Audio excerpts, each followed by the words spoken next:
Friends, ఈరోజు మనం ఏం చేసుకోబోతున్నాం తెలుసా మీకు? మనకి అందరికి ఇష్టమైన ఫ్రెంచ్ ఫ్రైస్. ఈరోజు మనం ఫ్రెంచ్ ఫ్రైస్ ఎలా చేసుకోవాలో నేర్చుకోబోతున్నాం. ఫస్ట్ మీరు 3 పొటాటోస్ తీసుకోవాలి. అవి కూడా పెద్ద పెద్దవి తీసుకుంటే మంచిది, మీకు చాలా ఇస్తాయి. ఓకే, కమాంటో. ఫస్ట్ మీరు ఇలా కట్ చేసుకోవాలి, ఇలా పీల్ చేసుకోవాలి మనము. నెక్స్ట్ స్టెప్ ఇదిగోండి, ఇక్కడ చూసారా, వాటర్లో స్లైసెస్ స్ట్రేటింగ్ లైన్స్ ప్రాసెస్ లెక్క కట్ చేసుకోవాలి. ఇలా చూడండి,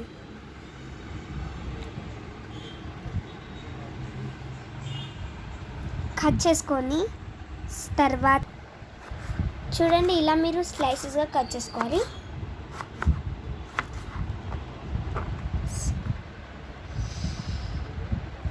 ఇలా మీరు చిన్న చిన్నవి కట్ చేసుకోవాలి, పెద్ద పెద్దవి కట్ చేసుకోవద్దు.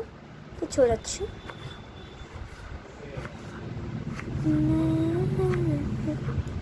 వాటర్లోకి వేసేసుకోవాలి. ఇట్లా స్లైసెస్గా కట్ చేసుకొని అన్నీ ఇలా వాటర్లోకి వేసేస్తున్నాం. చూడొచ్చు,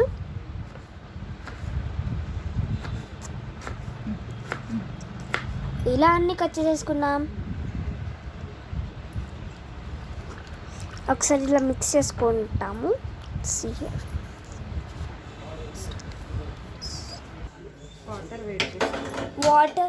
వాటర్ని ఇలా వేడి చేసుకుంటాను. నెక్స్ట్ ఉప్పు హాఫ్ వేసుకోవాలి, 1 స్పూన్ అండ్ హాఫ్. ఓకే, కొంచెం సేపు కాగాలి. Next take in your hands. చూసారు కదా, అలా వేసుకోవాలి. చూసారు కదా, ఇలా కొన్ని వేసుకోవాలి, మిగతా కొన్ని ఉంచుకోవాలి.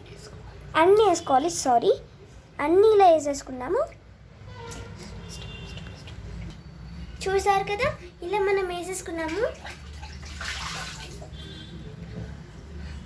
ఇలా కొంచెం సేపు ఇలా ఉంచుకోవాలి, మరగాలన్నమాట. మరిగిన తర్వాత తీసుకోవాలి మనము బయటికి ఒక కడాయితో. ఇలాంటి వాటితోటి మనం దీంట్లో వేసుకోవాలన్నమాట. వాటర్ మొత్తం పోవాలనేసి ఇప్పుడు ఓకే, దీంట్లో వేసుకోవాలి. మరగాలి అన్నమాట. ఫస్ట్ మేము చెప్పింది మరగాలి అనేసి. మరిగిన తర్వాత దీంట్లో వేసుకోవాలి. ఎలాగైతే మీకు మరిగినట్టు అర్థమయ్యాలనుకుంటారో, ఆ పైన ఇలా బబుల్స్ వస్తుంటాయి అన్నమాట వాటర్లో. మనం ఫ్రెంచ్ ఫ్రైస్ వేసుకున్నాము. పొయ్యి కూడా